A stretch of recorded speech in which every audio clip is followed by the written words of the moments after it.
In this video, video 2, we'll be discussing setting the first cornerstone and setting the side stones for the first and second rows. Here's an example of what we're going to be seeing in this video using the small model. The cornerstone will be rolled into place and then it would be set, and we're going to show how we set that stone properly in its corner. The side stones would be rolled into position, finished, mind you. They're going to be already smoothed, and we're going to show how we're going to be setting those as well. So here's the pattern that we're going to be doing all the way from the first corner all the way up to the top. We start off with setting the first corner, and then we go into a 90-degree angle, as you can see here. I didn't put the second and third cornerstone. We're going to be showing how to set those in later videos. And that's the pattern we're going to be doing all the way throughout. So here's the cornerstone set rack. It's comprised of 2 pull racks and 2 swing racks. And now here we are set up. We have a swing rack pushing in the direction and a pull rack pulling it towards the frame. As you can see, the bottom is framed. Framing is an incredibly important feature all the way throughout the pyramid's construction. So we're using brick here just to save myself some time and pouring the weight. So here we got enough weight set up, pouring into the swing rack a little bit more. And there we go, first movement. Stone is set up against the frame. Now here's where the trick comes in. We have both swing racks set up. First we have the swing rack pushing in the direction where we just moved the stone, pushing it into the frame in order to hold it in place, while the next pull rack and swing rack pull the stone into its next and final position. That second swing rack creating a pressure on it is vital in order to make sure that the stone fits into its location tight and right, as of course every stone would be crucial to be set up perfectly. And there we go. So with the weight keeping the pressure on, the stone is now set exactly as the frame has been built. Looks like there's a little gap there, but that's just from the tape. And there is the cornerstone set. Now we would have rolled in the side stone into position using the roller technique. As you can see, we have 2 gaps we got to fill. We have one between the cornerstone and a gap that we need to fill to line up the sides. And here's the rack we're going to be using to do this. It's comprised of 2 swing racks, a pull rack, although this pull rack's going to be using a little trick that you're about to see once we get it set up.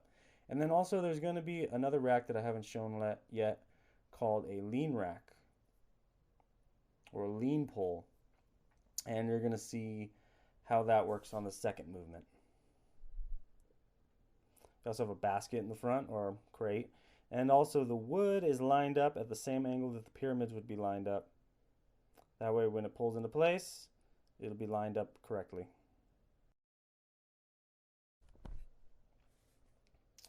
So here we're set up for the first pull.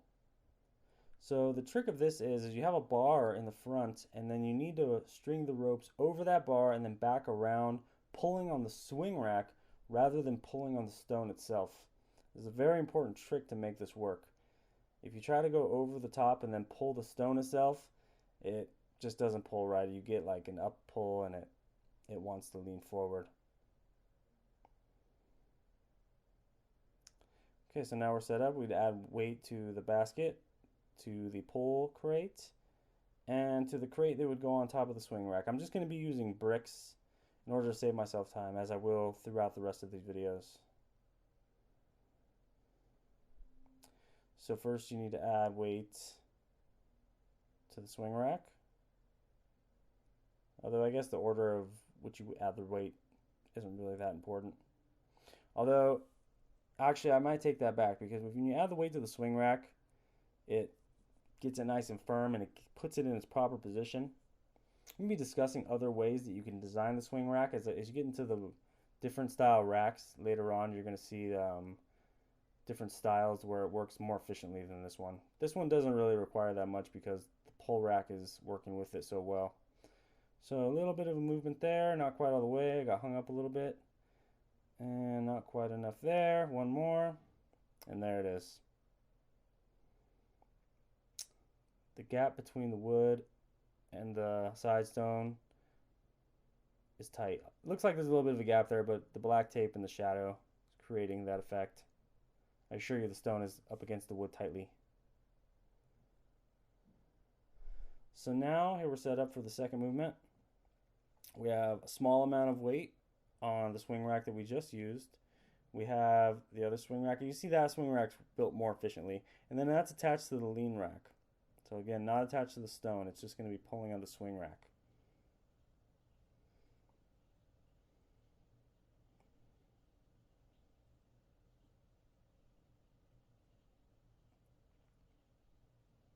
And I'm sure you can already get an idea about what you're going to see here.